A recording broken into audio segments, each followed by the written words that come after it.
Salut les apprentissages et bienvenue sur la chaîne YouTube Sagesse du Monde. Après quelques temps passés au Québec, me voici de retour à Paris pour rencontrer avec vous mon ami Johan qui est astrologue au Katana Dojo.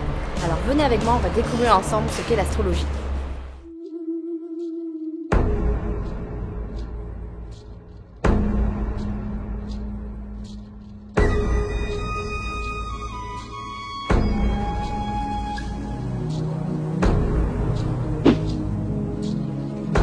Johan, merci de m'accueillir ici au dojo.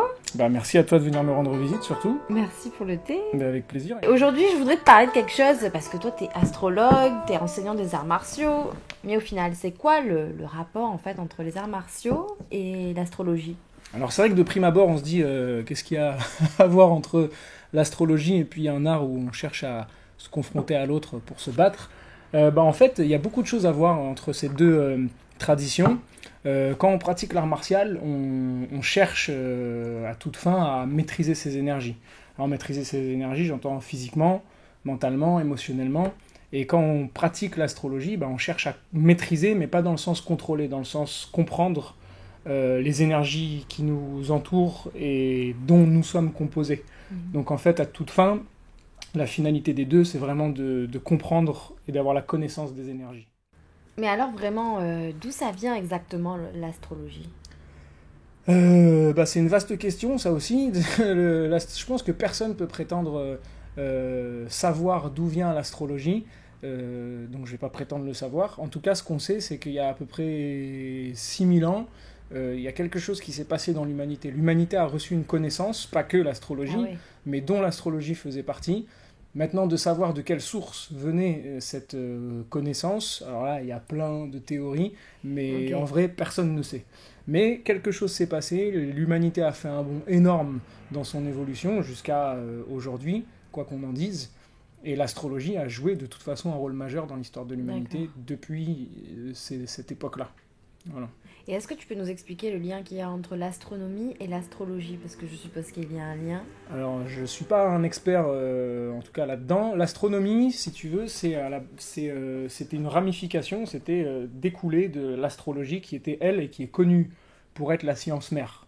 Et elle l'a été pendant des siècles, jusqu'à, en tout cas en France, pour le reste, je ne sais pas, je ne sais plus si c'est Louis XIV ou Louis XV, elle a été complètement bannie du système en tout cas qui était en place, et l'astrologie est devenue, ou en tout cas a été pratiquée à partir de ce moment-là dans l'ombre, et donc comme elle a été pratiquée dans l'ombre, ça a laissé la place à beaucoup de choses, voire même beaucoup de dérives, mais il y a quand même une maturation qui a opéré là, et il y a une réémergence aujourd'hui de l'astrologie depuis tous ces siècles-là qui se sont écoulés. Ouais.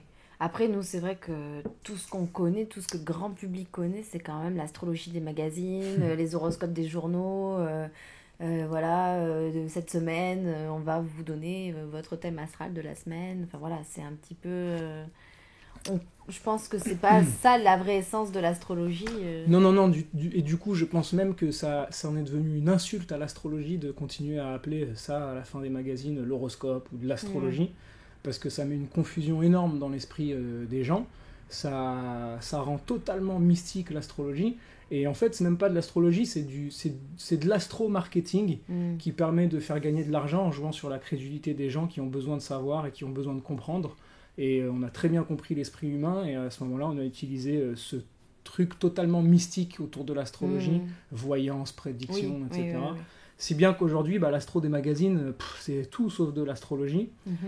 Pour te donner un exemple très basique, si on prend le signe astrologique dont on parle dans les magazines, justement, techniquement parlant, en fait, ça parle de la position du soleil au moment de la naissance. Donc, au moment où tu nais, le soleil se trouve dans un signe, et c'est ce signe-là qu'on appelle « quel est ton signe astrologique ?»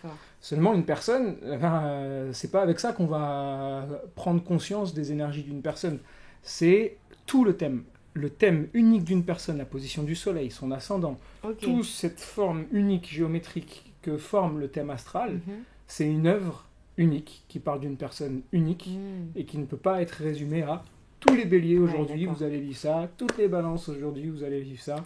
C'est du n'importe quoi. Et puis on sait aujourd'hui que ça, c'est du copier-coller sur la même date de l'année dernière. Bref, c'est pas de l'astrologie, quoi. Donc ce qui prouve qu'au final, on est un peu tous uniques, en quelque sorte, on pourrait dire. On a tous nos notre propre potentiel en fait. Bah, l'astrologie, en tout cas, telle qu'elle m'a été transmise, hein, parce qu'il y a autant d'astrologie que d'astrologues. Plusieurs écoles, oui. Voilà. Même s'il y a une trame de fond, mais en tout cas, ce qu'elle montre vraiment, c'est que les énergies d'une personne, bah, c'est unique. Et même si une vingtaine de personnes peuvent se retrouver à avoir le même thème, ce qui doit être très très rare, et ben, tu te rendrais compte que chacune a une vie différente. Et on se dit, bah oui, mais pourquoi alors? Ça veut dire que l'astrologie, ça marche pas? Non, ça veut juste dire qu'on est des créateurs, et qu'en tant que créateur, et ben, même si on a la même base énergétique, on est capable et on est libre de créer la vie qu'on veut. Oui, parce que ça dépend de l'environnement, l'éducation, voilà, le lieu exactement. de vie. Ouais, d'accord. Et puis ta sensibilité, à quel point tu t'es éveillé à qui tu es, ta conscience, et donc sous quelle forme lumineuse ou plus sombre tu vas exprimer ton potentiel aussi. Okay. Donc l'astrologie peut éclairer énormément là-dessus. Ouais. Par exemple, donc, moi je suis Cancer, donc est-ce que tu peux nous expliquer aussi le rapport avec le signe astrologique et l'ascendant? Moi je suis par exemple Cancer, ascendant Sagittaire. D'accord. C'est quoi en fait le rapport ascendant, tout ça? Ben, on va prendre la symbolique de nous en tant qu'humains sur Terre. Donc en tant qu'humains sur Terre, le soleil, c'est ce qui nous donne notre énergie vitale. Donc symboliquement, dans ton thème, le soleil va représenter ton énergie vitale. D'accord, donc le signe qui est dans mon soleil. Okay. C'est ça, le signe qui reçoit le soleil. Ouais. Okay. Donc si ton énergie vitale, c'est le Cancer, hein, c'est ça, et ben ton carburant, ton énergie vitale, c'est l'énergie Cancer. Ça veut dire qu'au quotidien, tu dois brancher ton véhicule sous le carburant énergie Cancer. Okay. Bon, je schématise beaucoup là. Oui. Ensuite, il y a la Lune, la position de la Lune, qui est aussi importante que le Soleil, parce que la nuit, enfin le jour, on voit le Soleil qui brille le plus, mais la nuit, on voit la Lune, et personne ne peut dire que la nuit est mieux que le jour. Donc le signe lunaire, surtout pour toi qui es une femme, et encore plus qui est Cancer, puisque la Lune est le signe la planète du Cancer, le signe lunaire va être d'autant plus important. Okay. Donc on parle toujours du signe solaire, quel est ton signe, mais on parle jamais du signe lunaire, mais il est hyper important. Donc c'est l'ascendant. Le signe lunaire, c'est l'âme de la personne, c'est sa sensibilité. Et l'ascendant, bah, c'est le véhicule. C'est là où je vais pouvoir exprimer qui je suis complètement. Et ce véhicule, il est fait pour aller quelque part. Et donc s'il est fait pour aller quelque part, l'ascendant, bah, ça veut dire qu'il vient de quelque part aussi, le descendant. L'ascendant, c'est en fonction de l'heure, c'est ça? L'ascendant, c'est en fonction de l'heure. C'est pour ça que c'est hyper important d'avoir l'heure de naissance. Et le lieu, alors l'heure la plus précise possible, parce que le problème, c'est que parfois les horaires sont arrondis, et à 1 minute près, parfois, tu peux changer. Il suffit que tu sois né à la fin d'un signe, il y a 30 degrés par signe, à 1 minute près, tu peux changer de signe. Oui, donc c'est important d'avoir l'horaire le plus précis possible. D'accord. Mais bon, on peut réajuster quand même, hein, parce que quand tu as un ascendant taureau devant toi, ou un ascendant Cancer, c'est pas du tout la même énergie. Tu le sens. Mais c'est quand même impressionnant, parce que comment on peut vraiment se dire que ce qui se passe dans l'univers, au fin fond de l'univers, peut nous influencer, nous, dans notre quotidien? Alors c'est bien que tu évoques ce mot d'influence, parce que c'est ça qui a fait, je pense, de l'ombre à l'astrologie pendant des siècles, parce que on a encore mis notre pouvoir à l'extérieur. Notre propre pouvoir, ok, c'est la faute du gouvernement, c'est la faute de Dieu, c'est la faute, maintenant c'est la faute des astres, tu vois, c'est toujours le pouvoir qui est mis à l'extérieur pour pas prendre la responsabilité de notre propre vie et de nos propres énergies. Voilà. Donc le truc, c'est qu'il y a, selon moi et la façon dont on m'a transmis, il n'y a pas d'influence.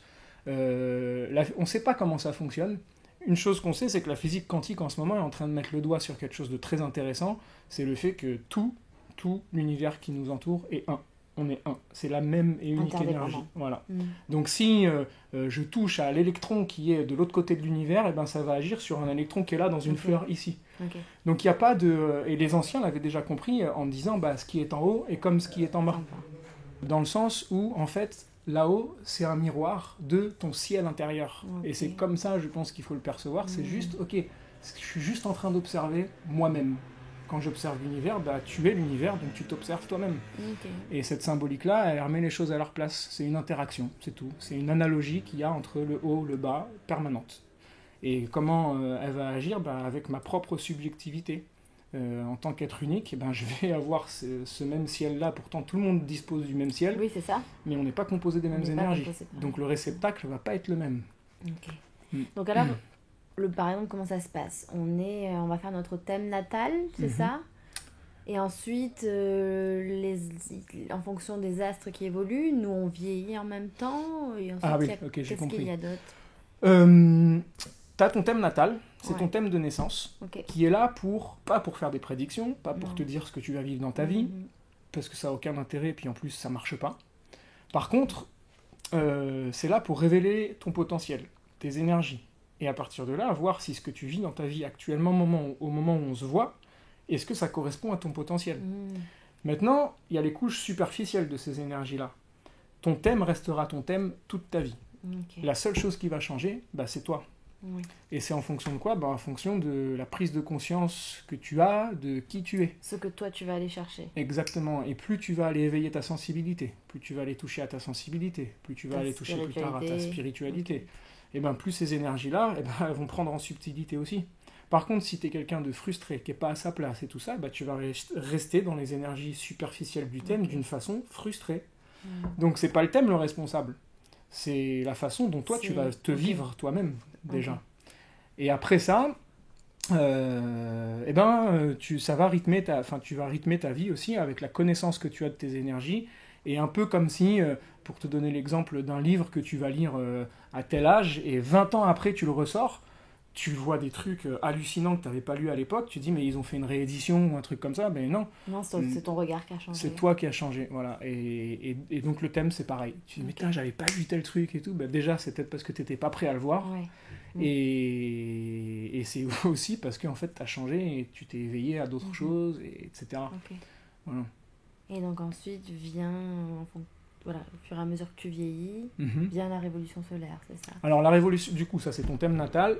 La révolution solaire, c'est cette fois le thème de l'année. Donc là, en parallèle du thème natal, on a la connaissance de tes énergies. La révolution solaire, elle vient rythmer d'année en année, donc de la date de ton anniversaire à l'anniversaire suivant. On a le thème de l'année. Ok, donc à partir de mes énergies de base, qu'est-ce que je souhaite ou vers quoi je suis amené à accomplir cette année? Quelles sont les énergies à ma disposition cette année pour me réaliser? Et donc tu rythmes tes années comme ça. Mais en général, pour des gens qui sont assez connectés à qui ils sont, ça vient juste confirmer ce qu'ils sentent déjà au plus profond. Donc l'astrologie est là pour te dire, oui, fais-toi confiance, vas-y, tu les as les réponses, quoi. Donc vas-y. Et après ça, y a beaucoup de choses. Tu as le thème lunaire, donc la révolution lunaire. Alors là, on parle du thème du mois. Ah ouais, donc tu peux faire chaque mois un thème du mois. Tu peux faire le thème du jour si tu veux, mais là, on n'a pas fini, quoi. Le but, c'est pas que l'astrologie prenne le dessus sur l'instantanéité et le fait de laisser la vie aussi faire les choses. Quoi. Voilà, c'est ça. Faut pas que ce soit un outil de contrôle. Hein.